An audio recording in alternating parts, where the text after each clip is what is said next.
Hi everybody, I wanted to talk to you about what it was like to live on the Carnival Conquest for 40 days. It was quite a cruise, so let's get into it. Hi, my name is James, and I'd like to welcome you to my layoff journey. Hi, welcome back to my layoff journey. I wanted to kind of go through what it was like for 40 days on the Carnival Conquest. This came about because I had gotten some offers for sea cruises. These were the sailings exclusively for adults, and these were, there were four, all back to back, so I did book all four of them. And how this came about was my family and I, we were back on our way from Alaska on the Carnival Luminosa, which that ship could use some help. I know a lot of people have mentioned how the Conquest is a rust bucket. I've gotten multiple messages from people how they felt sorry for me, how it was just a floating scrapyard, but I beg to differ. This ship was not bad. They were still doing a little bit of work on the outside. They're trying to get it ready, I think, for dry dock. So they were doing some paint chipping, that sort of thing. So there was a little bit of disturbances for some people on some decks. I was on decks 9 and 10, so I never really heard much of anything unless I happened to go down to decks maybe 3 or 5. At that point, I could hear some work going on. At any rate, Carnival Conquest is not a horrible ship, regardless of what anyone else says. In fact, I find it to be really on par with a lot of Carnival ships that I've been on. Be going on the Breeze again very soon, and this ship so much reminded me of the Breeze. Maybe a little more rust, but it is getting ready for dry dock. And the Breeze, I think, is just a well-weathered ship, and it does great. They're both comfortable.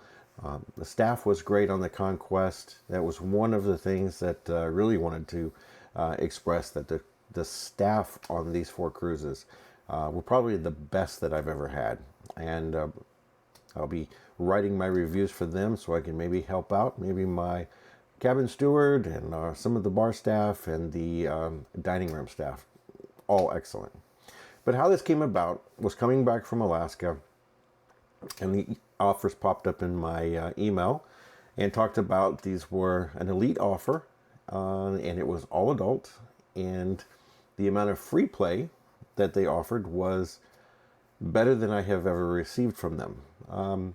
Generally, it's okay, and it makes me really lean to some of those offers because, hey, who can beat free money? But I'm going to have another video that kind of tells you what my cost all in for the 4 back-to-back cruises was, and you can probably find that here in the next couple of days. I'll pull a link to it as soon as that's done down in the description. But so I did go ahead, I got these booked. Time came, they were out of Miami, and so I flew out to Miami, boarded the ship, was super easy because transportation was also provided on this elite offer. Now this elite offer was different than your standard elite offer by only a couple of ways. Transportation was by an elite shuttle, not by private car. You could opt for a private car, but it was a considerable cost. So the elite shuttle was included for free, and that was from the Miami and the Fort Lauderdale airports. The parking that is sometimes associated with being complimentary with an elite offer was not available on this elite offer. This was kind of a modified elite offer for these sea cruises because these were the first hosted by Carnival adults only cruises. Now there have been other adults only cruises, but those were generally charters of some sort from a group.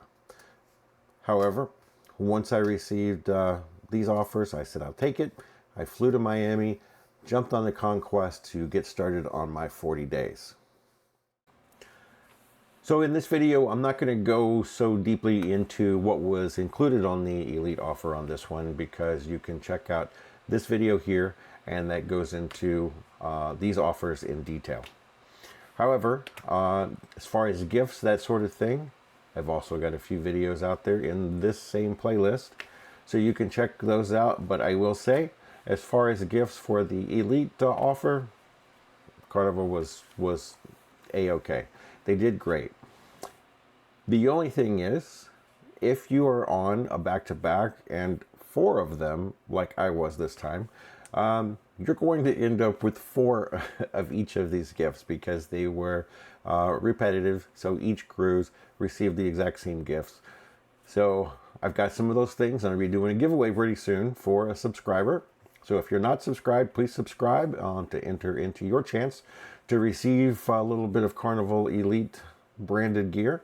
Over the next few weeks, I'm going to start trying to do a couple of drawings on that and get that out to you. On these cruises, again, 4 cruises, 40 days, there were a total of 15 times that we were in port. Now, a couple of those were the same ports, those being Aruba and Bonaire. I was in those ports twice. St. Maarten, I was also in there twice. All of the others were unique. Some great ports, some great itineraries. And I think there were only 2, maybe 3 times over all of those ports that there was another ship that happened to dock with us. All of the other times, we were the only ship in those ports, which I think was kind of a downside because a lot of the vendors, the local town right there by the port, there would be a lot of things that were closed down. I don't think that they were actually expecting a ship because we were not on the standard cruise schedule. And I know a lot of people had looked prior to the sailings to see what days we were in which port by a website. And they didn't see the Carnival Conquest in perhaps Bonaire a particular day that we were there. But Carnival did have these ports ready. But the towns that we visited, I think were, not that they were not eager to accommodate tourists, but I don't think that there was as much value in it for them. I hope I'm making this clear. With the few number of passengers on our ship coming to a port, I think that the town was not as eager to be open in some of these shops, these independent shops. A lot of them were not open. A lot of them were closed down in a few of the ports that we had gone to. Some of the larger ones, Aruba, St. Maarten, those were wide open because those are full of tourists many, many times, not just from cruise ships. But the ports in general, all great, some better than others. St. Maarten, of course, you may have seen a short that I had put out. That's probably one of my favorites because there's so much to do and see there. And I really enjoyed it. It was very nice. The people were great. Everything seemed to be very clean, at least in the place that I was. And beautiful place. A lot of the islands, of course, any of the places that you go to, they're going to have snorkeling excursions, that sort of thing. Bonaire, one of the best. I did rent a car there, went snorkeling, had a great time. Also did a little island tour on my own, and you can see some donkeys and things in some of my shorts. And I'll put a link up here, and you can watch some of that as well.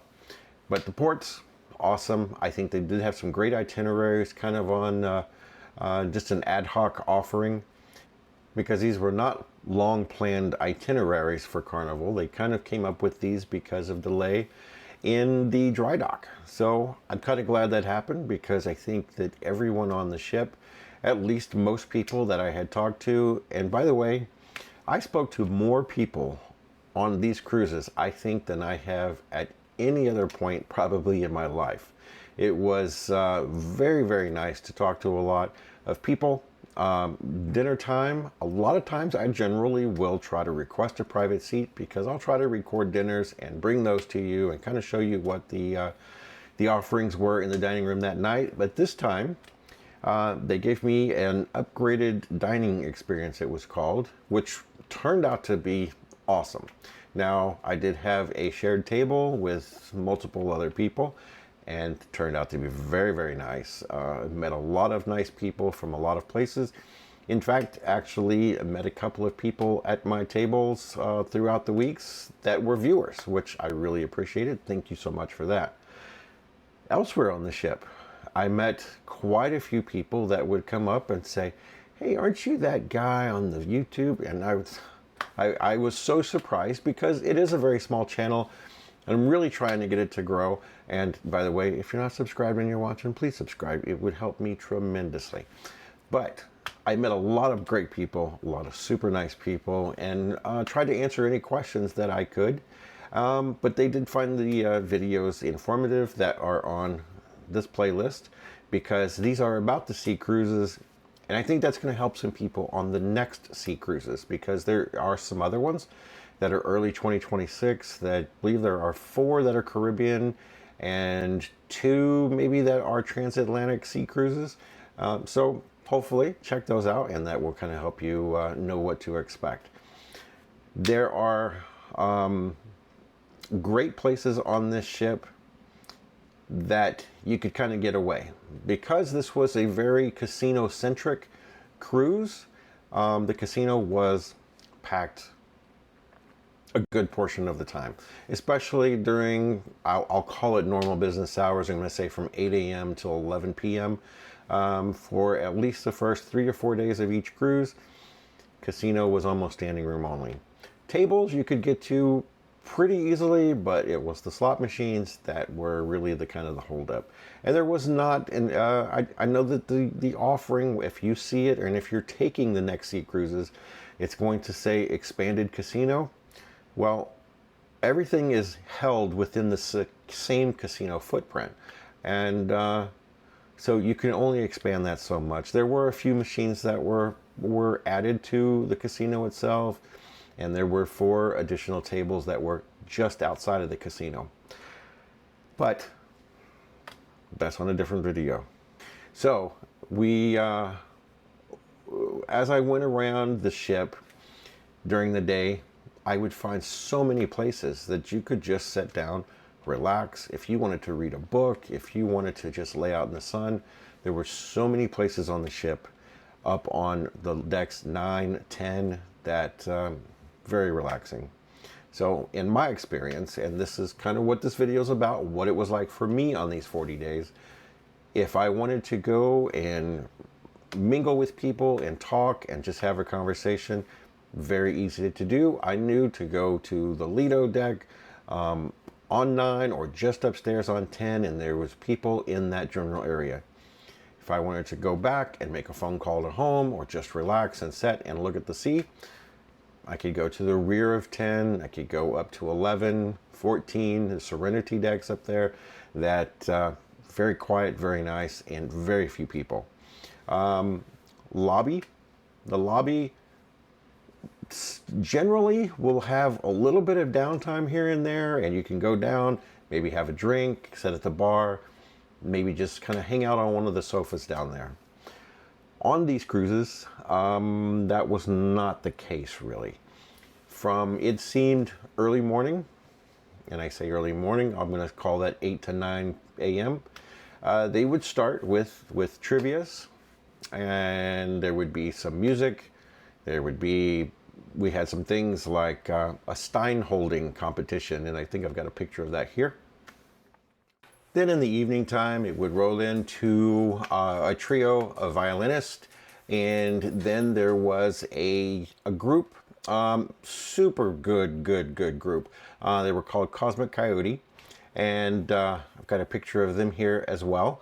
And they would play all kinds of music. It didn't matter what kind of music it was. And the lead singer, he was very animated. He would jump out on the dance floor, do his dance along with other people. So they were great. And they would go till 12:30, 12:45 at night. So that lobby area had something going on the entire day. So if there was ever anything I wanted to do, which I did, I went and played trivia a few times, watched the Stein competition. I didn't participate, but very good time down in the lobby at any time of the day. Okay, which is going to bring me to my next thing. Since this video is about my experience on this ship, I wanted to go into stateroom choice.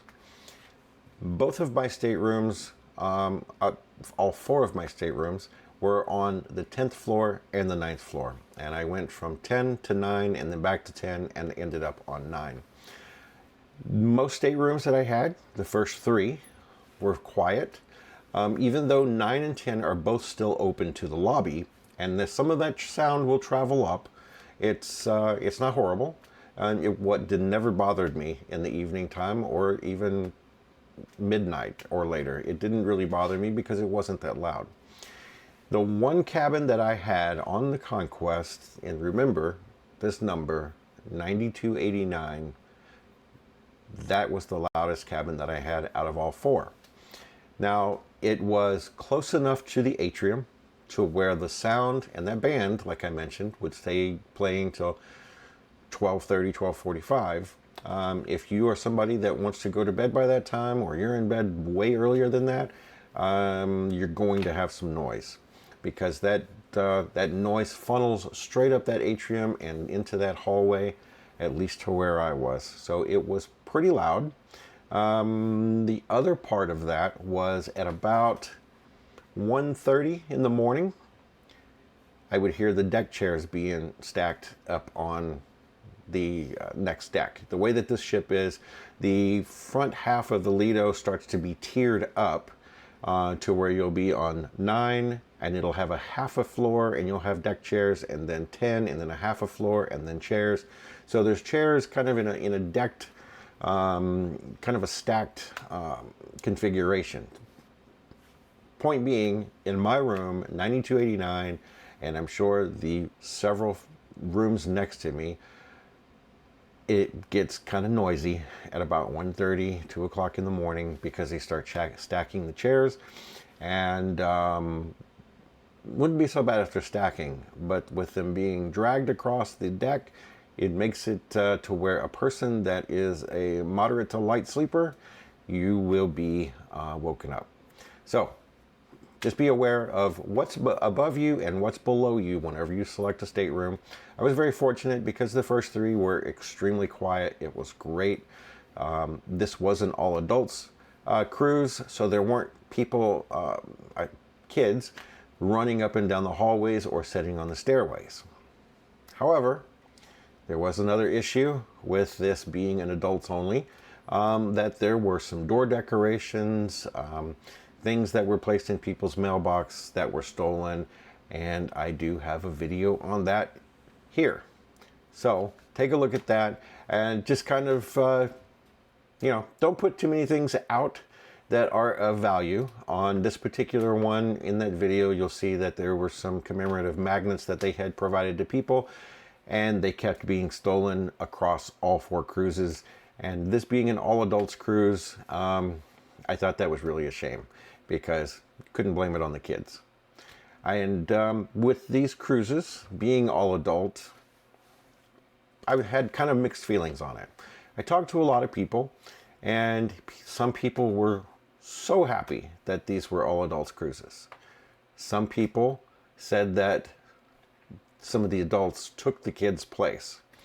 And by that was the theft, of course. But then with no kids for the adults to look after, it kind of gave the license for some of the adults to really just let loose. So there were, I think, probably more inebriated adults on these cruises than I have seen on several of my other cruises. Now, I think that there weren't really any problems. There were a couple that I witnessed, and that two of them, was in the casino. One of them, a gentleman was standing probably 6 or 7 feet away from a machine, staring at it. A young lady walked up, sat down, and began playing it. They began to argue. Security was called. They were separated. It was worked out, and they went on their way. There was another one, only one other one that I witnessed, that there was a young lady that was very drunk, and she was very excited about a slot machine, where she was laying her body up against it, and kind of vulgar actions on the machine. So security did come with that because it was really bothering some other people. So those two things happened. My experience also included some people that felt that they needed to urinate and defecate in places other than the restroom. This was seen a minimum 3 times, as far as there was a young lady that urinated on a wall. Kudos to her for urinating on the wall, I guess, or having the ability to. And then some number 2s in the hallway and in the casino in one instance. So I think that has to do probably with liquor. And so, you know, like the old commercial says, know when to say when. You really should. Other than that, I think that there was only one other negative thing, and it wasn't really something that was against another person, but there was a couple that the gentleman, I think he also had a little much to drink. I think. I don't know this, but it seemed to be the case, because this became common knowledge across most of the ship, where he flicked a cigarette butt out into the ocean. He was caught on camera, and he had a $500 fine. So if you are ever tempted to throw anything off the ship, don't do it. $500. Find a trash can, find an ashtray, if it's a cigarette or a cigar, anything like that. Just don't throw things over the side of the ship. It's just not what an adult needs to be doing, or anyone for that matter. But, you know, $500 is a lot of money to flick something overboard.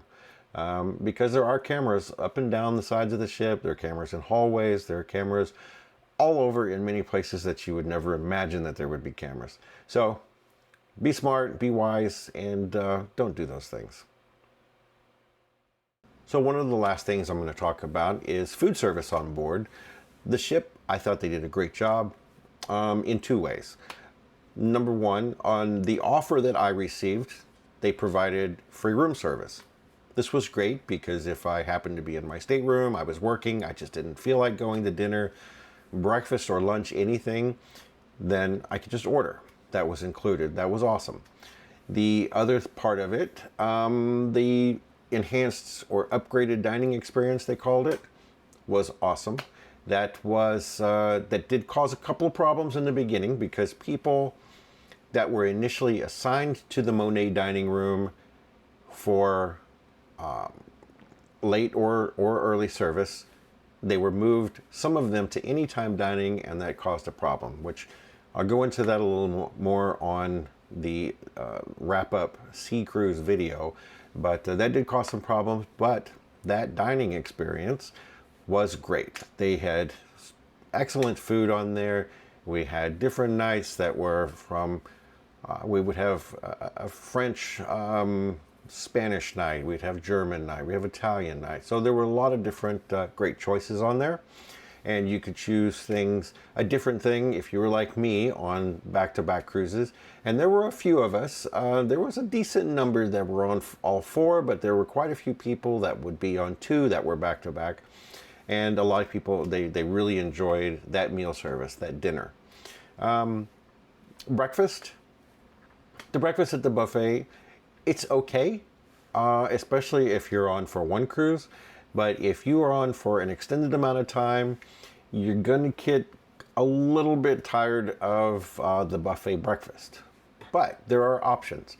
If you are on a sea day, most sea days, you'll have either the sea day brunch that you can go to, has a great menu. There's steak and eggs, there is huevos rancheros, there's a lot of different things that you can order from the sea day brunch menu.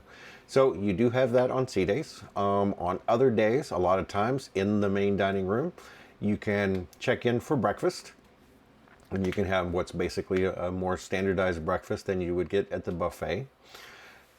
On the buffet in the mornings, you do have omelets, so you can kind of change up some of that. But you also have things that they're now selling, like beignets, donuts, that are sold right there kind of in the midsection of the buffet. Now they are an additional charge. I think they were around $3. I think that I've got a picture that I can pop up here that'll give you an idea. But there are plenty of options for meals. You know, you've got your pizza, you've got your burgers, you've got all of those things that you normally would. And so meal accommodation, whether it's for 4 days or for 40 days, you can find just about anything that you want. And you can mix those things up. You know, if you want a salad, if you want seafood, if you just want to stay away from any kind of that, you know, there is the deli where you can just get a hot or cold sandwich. So I think it would take a very, very long time to kind of get tired of eating the food on the ship, because there are so many options. You don't have to just choose to go to the same place every day, or, you know, to have the same thing at any meal. So those are always good. Drink wise, if you are paying for drinks, that can get very expensive if you are much of a drinker. I myself don't drink that much, but I do happen to get drinks on Us Everywhere on most ships, on most cruises that I've booked in the last many years. And very fortunate for that, but that is because I do contribute a little bit to the casino each time. Not a ton. You don't have to go overboard and think that I need to spend $500 or $1,000 every time in the casino, but just make your presence known in the casino, play a little bit, and in the end, it will most likely pay off for you. Because drinks can be pricey.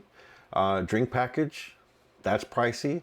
Now they do have a new drink package that just came out, which is the Cheers non-alcoholic. So you can get the coffees, the specialty coffees at the Java Blue Cafe. Non-alcoholic drinks, non-alcoholic beer and soft drinks, that sort of thing. So I think that's going to be a good option for a lot of people. And that just started up here just recently, I think, while I was on the ship. So that might be something that you look into.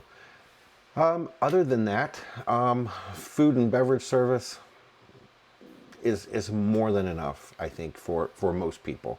Now, you're always going to have someone that says, I don't like the food, because I met some of those people. I actually met a lady that came to our table on my last cruise. She came one time on a 10-day cruise and said that she didn't like it. So she just ordered room service every day. She didn't like the other food. And that's just personal preference. But I think for the vast majority, you can find anything that's going to satisfy your taste buds for any particular day. And like I said, you can always mix it up as much as you want. So that brings me to the last section of this video. And that was basically kind of a recap of my experience on the ship for 40 days. For me, I think what it taught me was I didn't need to rush, because I know on some cruises that I go on, I feel like I really need to pack everything in that 5 or 7 or 10 days.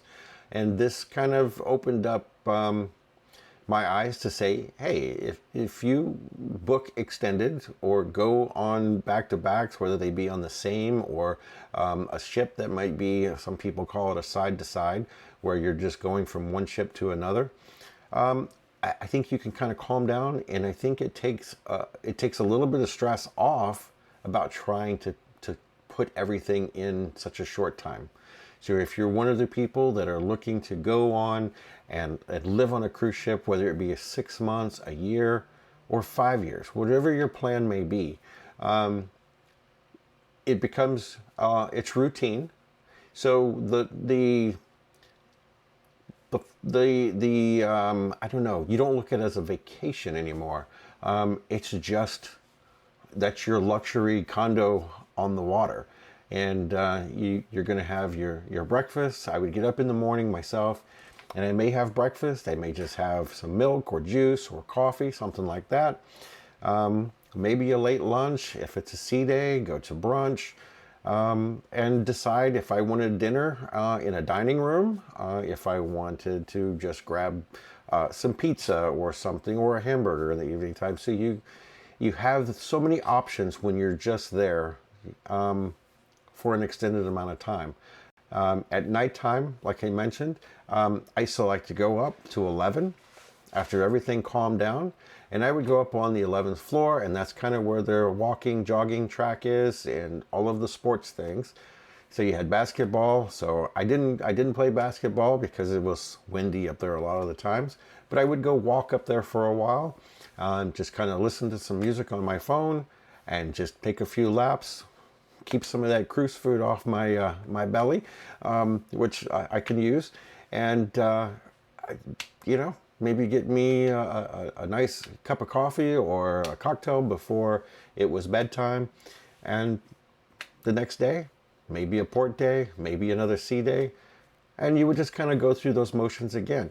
Now you may, on one of those days, find some trivia, go up, watch a show. They had some entertainment on this ship that was, we had a juggler, we had a magician, we had a hypnotist, we had some great singers, great comedians. So there were all of those things to also do. And those things started 7:30, usually in the evening time, and would run till 11:30 or midnight. So you have something different almost every night, because you'll have different comedians or actors or different show people that would come on in different ports. So you may not have that same comedian from the beginning to the end. They will mix those up, and they'll have them off at different ports and bring on a different one. So you have a variety of entertainment. You've got bingo if you're a bingo player. You've got the casino if you decide you want to go down there and try to win a few thousand. There's always so many things that you can do. The ships aren't really that big when you start to look at if you're living on there or you're spending a couple of months on there. But you find your way and you find your relaxation time. If you want to talk to people, you can talk to people. If you don't, there's always places that you can go to kind of sit back, relax, and just have some time for yourself. But I would highly recommend going on an extended trip like this. I think it kind of opens your eyes of what the possibilities are for your life. You can do this. You're a grown up. You can make that decision to say, hey, I'm going to book these cruises and I'm going to go. Or you can just say, no, it's not for me. And it's not for everybody. There's different things.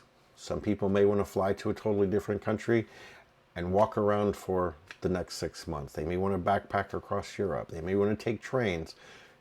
A lot of different things. But I totally recommend that you give this a try. At least go for a couple of weeks. Do a back-to-back cruise, and I think that you'll enjoy the experience, and it'll make you feel very, very refreshed by the time you're off of that ship, and you'll be looking forward to the next one. But as far as that goes, I'm going to see you in the next port, which for me is going to be Galveston, because I'm going to be going out on the Carnival Breeze before too long. I've got a couple of back-to-backs on that one, and I'm very, very much looking forward to it. So I just came back from 40 days, and I'm going to go for at least another 10. Who knows how long, and who knows where. But I really appreciate you watching my layoff journey. I welcome you back here. And if you would, please like and subscribe the video. Subscribe to the channel. It would mean the world to me. I really appreciate it, because I'm also going to be sending out some gifts to a subscriber before too awful long. So get subscribed and get in the running for that. And I really appreciate it. Thanks for watching.